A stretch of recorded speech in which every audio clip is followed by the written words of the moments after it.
नमस्कार साथियों, आपका स्वागत है आपके अपने YouTube channel GK by Rampal Yadav.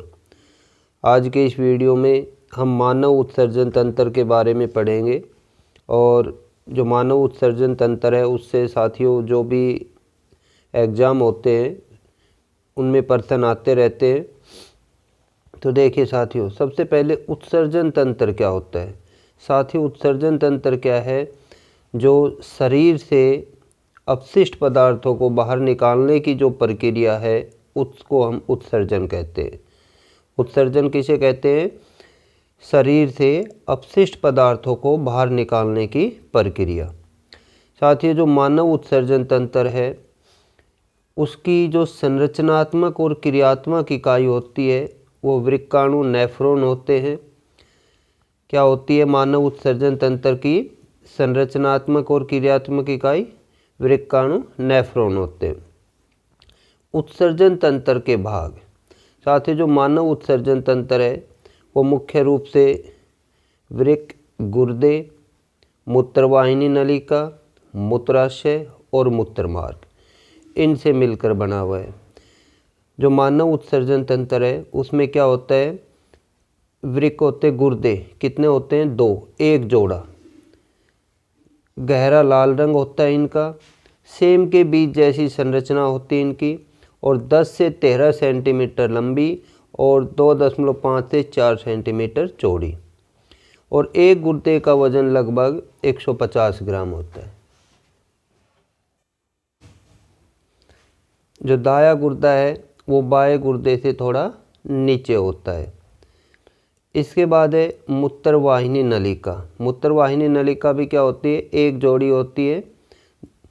इसके बाद मूत्राशय एक मांसपेशीय संरचना है और मूत्रमार्ग। देख साथियों, ये मानव उत्सर्जन तंत्र है। इसमें क्या है? एक जोड़ी वृक्क गुर्दे होते हैं और उसके बाद गुर्दों से क्या आती है? मूत्रवाहिनी नलिका आती है।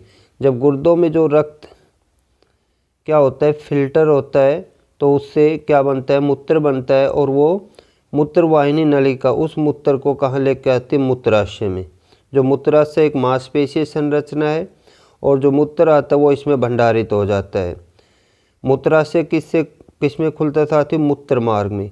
मूत्र मार्ग भी क्या होता है? इसका दूसरा सिरा जो मूत्र मार्ग है उसका दूसरा सिरा क्या होता है? खुला होता है, जिसको हम क्या कहते हैं? मूत्र रंध्र कहते हैं और इसके द्वारा जो मूत्र है उसको बाहर निकाल दिया जाता है साथियों।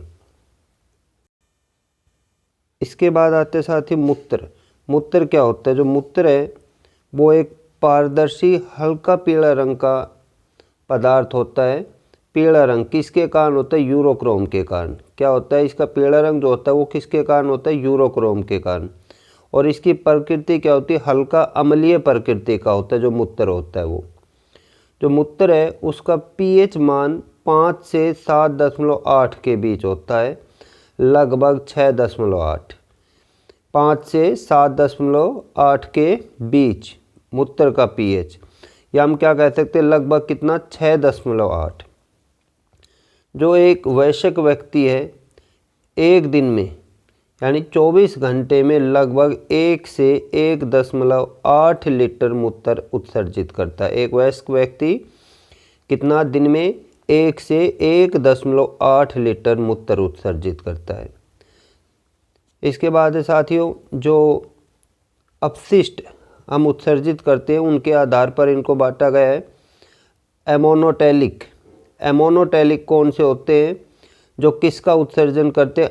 अमोनिया का। जैसे कि जो जलीय जीव है, मछली, अमीबा, पैरामीशियम, ये इनका जो उत्सर्जी उत्पाद होता है वो क्या होता है? अमोनिया। तो इनको क्या कहते हैं? अमोनोटैलिक। ये क्या करते हैं? जो अपना उत्सर्जी उत्पाद है उसको सीधे कहाँ छोड़ते हैं? जल में। अमोनिया सबसे विषैला उत्सर्जी उत्पाद होता है। जो अमोनिया है वो सबसे विषैला होता है। इसके बाद हम क्या बांटते हैं इनको? यूरिकोटैलिक।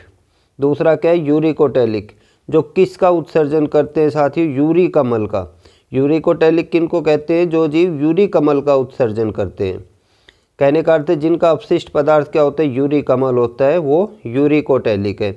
जैसे पक्षी, सांप, छिपकली, तिलचट्टा, ये सफ़ेद रंग का अर्ध ठोस यूरिक अम्ल उत्सर्जित करते हैं। और तीसरा है यूरियोटेलिक। यूरियोटेलिक जो किसका उत्सर्जन करते हैं? यूरिया का। किसका करते हैं साथियों? यूरिया का। जैसे मनुष्य है, अन्य स्तनधारी जीव है। कई बार क्या होता है साथियों, किडनी में चोट लग जाती है या कोई संक्रमण हो जाता है, तो उसके कारण जो किडनी है वो रक्त को फिल्टर करना बंद कर देती है। तो जिसके कारण हमारे शरीर में क्या होता है, जो उत्सर्जी उत्पाद होते हैं ये विषैले होते हैं और ये शरीर में जमा होने लग जाते हैं। यदि ये शरीर से बाहर नहीं निकाले गए तो क्या हो सकता है? मृत्यु भी हो सकती है।